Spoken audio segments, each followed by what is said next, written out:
दुनिया की तमाम छोटी और बड़ी खबरों के लिए हमारे चैनल को सब्सक्राइब करना न भूलें और बेल का बटन जरूर दबाएं।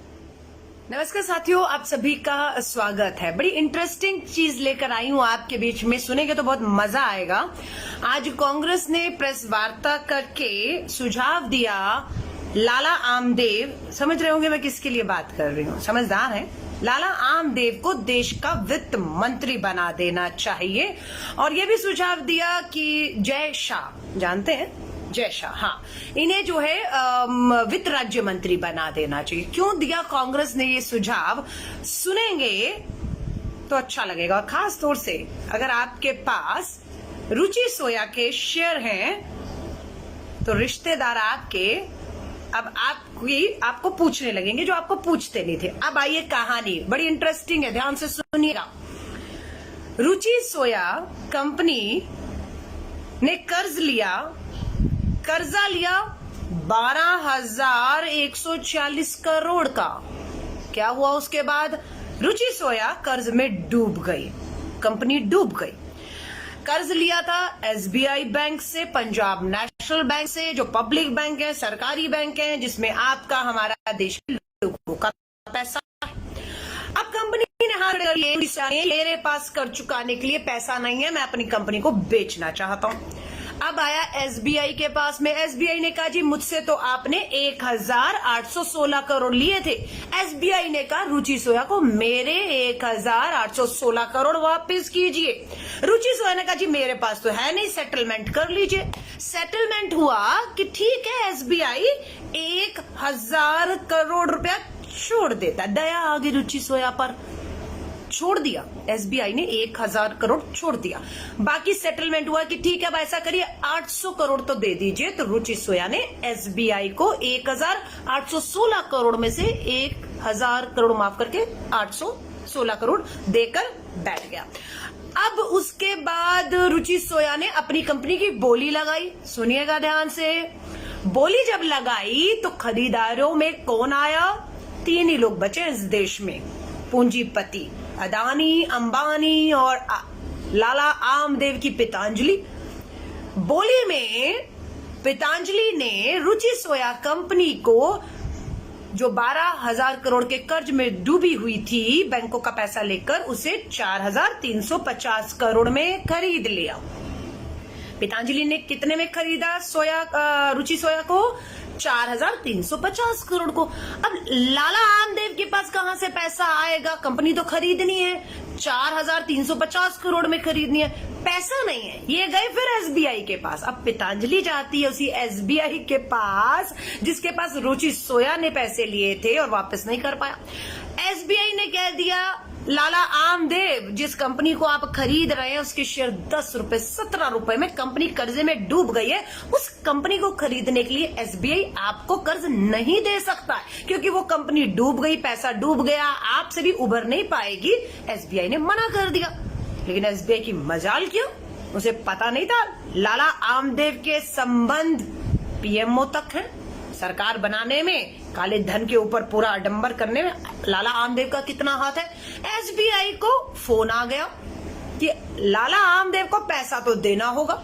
एसबीआई ने पहले मना किया, फिर हाँ कर दिया, और एसबीआई ने लाला आमदेव को 1,200 करोड़ का कर्ज दे दिया इसी रुचि सोया कंपनी को खरीदने के लिए। तो कंपनी खरीद लिया कितने में? 4,350 करोड़ में। 4,350 करोड़ किसको मिले? रुचि सोया को मिले। अब रुचि सोया को चाहिए था ना कि एसबीआई जाए और अपना 1,000 करोड़ वसूल ले, लेकिन एसबीआई ने कहा वो तो पुराना मामला हो गया, सेटल हो गया, खत्म हो गया, अब हम रुचि सोया को परेशान नहीं करेंगे, हम 1,000 करोड़ एसबीआई ने कहा भूल गए। तो रुचि सोया 4,350 करोड़ लाला आमदेव से लेकर आराम से फरार हो गया। अब लाला रामदेव पर आ जाइए। अब और इंटरेस्टिंग बात है, लाला रामदेव ने जब सोया को खरीदा तब उसके शेयर की कीमत थी, सुनिएगा, 10 रुपए से 17 रुपए के बीच में झूल रही थी रुचि सोया के एक शेयर की कीमत। लाला आमदेव के खरीदते ही कंपनी का शेयर 17 रुपए से 27 रुपए नहीं, 37 रुपए भी नहीं, 47 रुपए भी नहीं, 147 रुपए भी नहीं, सीधा 17 रुपए से 1535 रुपए 5 महीनों में रुचि सोया का शेयर पहुंच गया 17 रुपए से 1535 रुपए पे। इसीलिए कांग्रेस ने कहा कि देश की डूबती अर्थव्यवस्था को बचाना है तो देश की वित्त मंत्री निर्मला सीतारमण को हटाइए और लाला आमदेव को देश का वित्त मंत्री बता दीजिए। किस तरीके से एक घाटे की कंपनी जो 12,000 करोड़ के कर्ज में थी उसे 4,000 करोड़ में एसबीआई से ही लोन लेकर खरीद लिया और 5 महीने में 17 रुपए का एक शेयर रुचि सोया का पतंजलि कंपनी ने खरीदते ही 1535 में पहुंच गया। और जो कंपनी 2019 में रुचि सोया 4,350 करोड़ में बिकी थी उसकी कीमत आज 35,360 करोड़ 4,350 करोड़ की कंपनी आज पहुंच गई है 35,360 करोड़ में। है ना बहुत बड़ी बात। अब लोग इसमें भ्रष्टाचार कह रहे हैं। ठीक है, सरकार ने लाला रामदेव की मदद की, एसबीआई जो कर्ज नहीं दे रही थी उसे कर्ज देने को कहा। किसने कहा, कब कहा, कैसे कहा, वो तो अब जो जांच तो होगी नहीं, टाइम बर्बादी है। और पॉलिसी में देखिए, पहले था कि रुचि सोया का जो पामोलिव ऑयल था उसका जो है हम लोग बाहर विदेशों से आयात करते थे। भारत पामोलिव ऑयल विदेशों से खरीदता था। लाला आमदेव को कौन खरीदेगा जब बाहर से इतना तेल आ रहा है? तो पॉलिसी में बदलाव किया गया और ये कहा गया कि अब पामोलिव ऑयल पे पूरी तरह से आयात पर रोक लगा दी जाती है।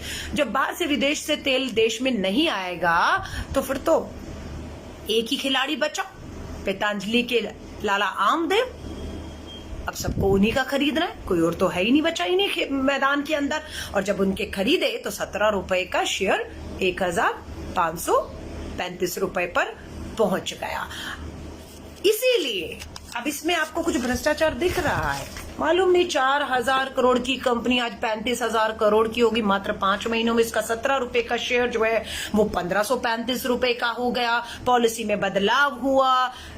पूरा देश का युवा बेरोजगारी में, भूखमरी में, गरीबी रेखा बढ़ रही है हमारे बच्चे 10 लाख कुपोषण के शिकार हो गए हैं। महंगाई चरम तोड़ है, कमर तोड़ महंगाई है। पेट्रोल डीजल 100 पार हो चुका है, आप समझ रहे हैं। लेकिन कमाइयां अदानी, अंबानी, पतंजलि कि कहते हैं ना, हमारी कहते हैं किसी को चांदी हो रही है, इनके तो सोना भी कहें तो मैं कहती हूँ ये हीरो में खेल रहे हैं। देश डूब रहा है, देश की अर्थव्यवस्था डूब रही है, कंपनियां डूब रही हैं, एलआईसी डूब रहा है, नीलामी हो रही है भारत सरकार के पीएसयूज की। और ये लोग मात्र 3 पूंजीपति मित्र खेल रहे हैं पैसों में। तो कांग्रेस ने इसलिए सुझाव दिया कि निर्मला सीतारमण जी को देश के प्रधानमंत्री नरेंद्र मोदी जी, न खाऊंगा न खाने दूंगा, पर आपके पूंजी मित्र खा ही नहीं रहे, कच्चा चबा के निगल रहे हैं, इस देश की अर्थव्यवस्था को चूना लगा रहे हैं आपके होते हुए। यही लाला आमदेव और केंद्र की सरकार ने कहा था स्विस बैंक में काला धन है। आपको ये भी मालूम है 13 सालों का रिकॉर्ड तोड़ दिया स्विस बैंक में जमा भारतीय पैसों ने। इसी साल में 13 सालों का रिकॉर्ड तोड़ते हुए स्विस बैंक में 20,000 करोड़ रुपया जमा हुआ है मात्र 1 साल में। 13 सालों के रिकॉर्ड तोड़ दिए हैं। आपको हमें जानने का हक है या नहीं कि ये 13 सालों का रिकॉर्ड तोड़ के जो स्विस बैंक में पैसा जमा हुआ है उसमें कितना अदानी, कितना अंबानी, कितना लाला आमदेव का है। लेकिन आज इस पे कोई आंदोलन नहीं होगा, आज इस पे कोई भी सवाल नहीं उठाएगा, क्योंकि जो सवाल उठाएगा वो देशद्रोही हो जाएगा, वो देश को कमजोर करना चाहता है, वो प्रधानमंत्री जी की छवि, अंतर्राष्ट्रीय छवि को बर्बाद करना चाहता है।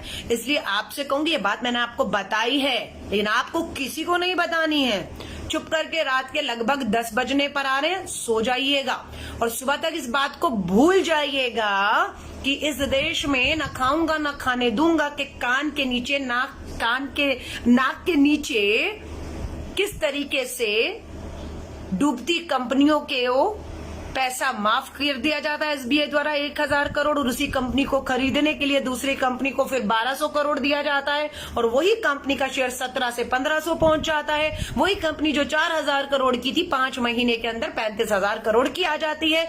तो मुझे तो लगता है जादू की छड़ी तो है लाला आमदेव के पास, तो इसीलिए उन्हें देश का वित्त मंत्री बनाया जाए ताकि वो जादू की छड़ी इस देश की अर्थव्यवस्था को भी, डूबती हुई अर्थव्यवस्था जीडीपी को बचाकर उभार सके। या खाली पूंजीपति मित्र ही आपके उभरेंगे और देश डूबता चला जाएगा, अमीर गरीब की खाई को यूं ही गहरा होते देना चाहेंगे। बस इसी मुद्दे के साथ आई थी, बेहतर लगे बेनकाब किया है, लाइव गई हूं, एक एक का नाम लेकर तथ्यों के साथ ऑन रिकॉर्ड कह के जा रही हूं ये बात को। डरते नहीं, अब मानना का केस करना हो, मानहानि का केस करना हो, कांग्रेस डरती नहीं। कांग्रेस ने आज प्रेस कॉन्फ्रेंस करके बारीकी से एक एक जानकारी आधिकारिक रूप से दी है, लेकिन कांग्रेस ने जो आज लाइन ली है बेनकाब करने की, इन्हें इस सरकार को किस तरीके से पूंजीपति मित्रों के साथ मिलकर इस देश को चूना लगाकर मात्र उनकी जेबें भरी जा रही हैं और देश के आम गरीब आदमी को पेट्रोल डीजल महंगाई के नाम पर लूटा जा रहा है। डरती नहीं हूं, तथ्यों के साथ सारी जानकारी मैं रख रही हूं। मानहानि का केस करना हो तो कीजिए, चुनौती देती हूं, लेकिन बेनकाब तो हम करते रहेंगे। साथियों से निवेदन है, वीडियो जरूर शेयर करिएगा, अपना ख्याल रखिएगा। जल्द दोबारा लाइव मिलूंगी इन्हीं शुभकामनाओं के साथ। शुभ रात्रि, जय हिंद, जय भारत।